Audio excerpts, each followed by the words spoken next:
अस्सलाम वालेकुम। कैसे हैं आप सब लोग? उम्मीद है कि खैरियत से होंगे। जब 2022 में हुकूमत की तब्दीली की गई तो पुरानी हुकूमत की बहुत बुराइयां की गई और नए निज़ाम के लिए जो है वो इतनी तारीफ़ें की गई। सहाफ़ी हों, एंकर्स हों, लिखने वाले हों, इन्होंने कहा कि भाई अब तो पाकिस्तान जन्नत बन जाएगा और यहाँ पर दूध और शहद की नहरें बहेंगी। लेकिन ऐसा कुछ भी नहीं हुआ और जो कुछ इन 3 सालों में हुआ इंसानी हकूक़ के साथ, अदलिया के साथ, असम्बली के साथ, कवानीन के साथ, लोगों के साथ, वो सब कुछ आपके सामने है। अब वर्ल्ड बैंक ने एक रिपोर्ट शाया की और वर्ल्ड बैंक हमें ये बता रहा है कि पाकिस्तान की मौशी तरक्की का मॉडल नाकाम हो रहा है और पाकिस्तान की में जो गुर्बत है इसमें इजाफा हो रहा है। आलमी बैंक ने यह भी कहा कि पाकिस्तान का मौजूदा मौशी तरक्की का निज़ाम गुर्बत को कम करने में मुआविन साबित नहीं हुआ। 2024 में गुर्बत 8 साल की बुलंद तरीन सतह पर पहुँच गई। जहाँ पर टिकटॉक बन रहे हों, जहाँ पे ऐसे लोगों को जो है वो ओहदे मिल जाए जिन्हें ये यकीन भी नहीं था कि हमें ये मिलेंगे। असल अवाम के नुमाइंदे जेलों में बंद हैं, जो कोई बोलता है उसको पाबंद सिलासिल कर दिया जाता है, सज़ाएं सुना दी जाती हैं। तो जब ऐसे लोग मुसल्लत होंगे तो ये तो होगा। और जो अभी अशारिये वर्ल्ड बैंक ने जारी किए हैं ये इतने खौफनाक हैं कि अगर यही सिस्टम निज़ाम चलता रहा तो शायद और जो है वो गुर्बत में इजाफा देखा जाएगा। इसके साथ जो है आलमी बैंक ये भी कहता है कि मौजूदा निज़ाम की वजह से गुर्बत और बेरोज़गारी की शरह बढ़ रही है। मुतवसत तबका जो कि आबादी का 42.7% हिस्सा है वो बुनियादी सहूलतों से महरूम है।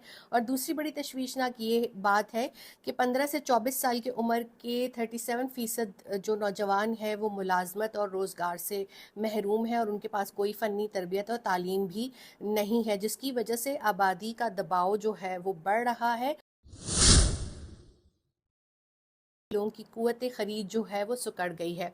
आलमी बैंक ने यह भी कहा अपनी रिपोर्ट में, जो कि उन्होंने गुर्बत, मसावात और बहाली का जायज़ा के उन्वान से जारी की, कि पाकिस्तान के माली साल 2023 और 24 में गुर्बत की सतह 25.3 तक पहुँच गई और साल 2021-22 में ये शरह 18.3% थी। इसी तरह पाकिस्तान में गुज़िश्ता 3 बरस में गुर्बत की सतह में जो है वो 7% इजाफा हुआ है और 1 करोड़ 30 लाख नए लोग गुर्बत की सतह से नीचे चले गए।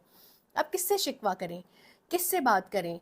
किसी ने कुछ करना तो है नहीं। जिन्होंने करना है उन्हें टिकटॉक बनाने से फुर्सत नहीं है, उन्हें सियासी इंतकाम से फुर्सत नहीं है।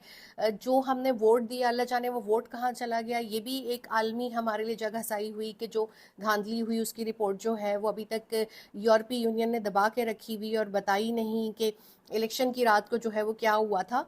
तो इस सारी सिचुएशन के अंदर जो लोग आए जिन्हें असल में वोट नहीं मिले और उनको सब कुछ जो है वो मिल गया और अब उनका मकसद ज़िंदगी का सिर्फ टिकटॉक बनाना ही है, तो उसमें आवाम इसी तरीके से फिर चाहे वो सैलाब हो, वो महंगाई हो, वो कोई भी मसाइल हो, वो इसी तरह ही पिसते रहेंगे और उनके लिए कोई हल नहीं होगा। जब तक मुल्क में असल मायनों में इलेक्शन नहीं होंगे, असल जमहूरियत नहीं आएगी, असल नुमाइंदे जो है वो जाकर असम्बली में नहीं बैठेंगे, तब तक जो है हालात यही रहेंगे। और ये जो रिपोर्ट आई है मुझे बहुत इस पे अफसोस हो रहा है। मैं क्या कहूँ अरबाब इख्तियार को, उन्होंने कुछ भी नहीं करना, ना वो करते हैं।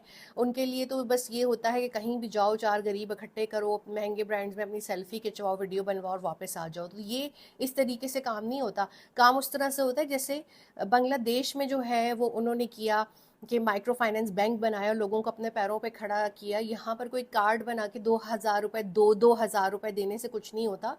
जहाँ पर आप उनको वोकेशनल ट्रेनिंग ही नहीं दे रहे, तालीम ही नहीं दे रहे, छोटे कर्जा जात ही नहीं दे रहे, वहाँ आप कैसे जो है कोई माशी इनकलाब ला सकते हैं? मैं आपसे सिर्फ इतना कहूँगी कि आप फ़र्द वाहिद के तौर पर इसी फ़र्द वाहिद की मदद कर दें। गुर्बत की लकीर के नीचे जो लोग चले गए हैं शायद उनका भला हो जाए।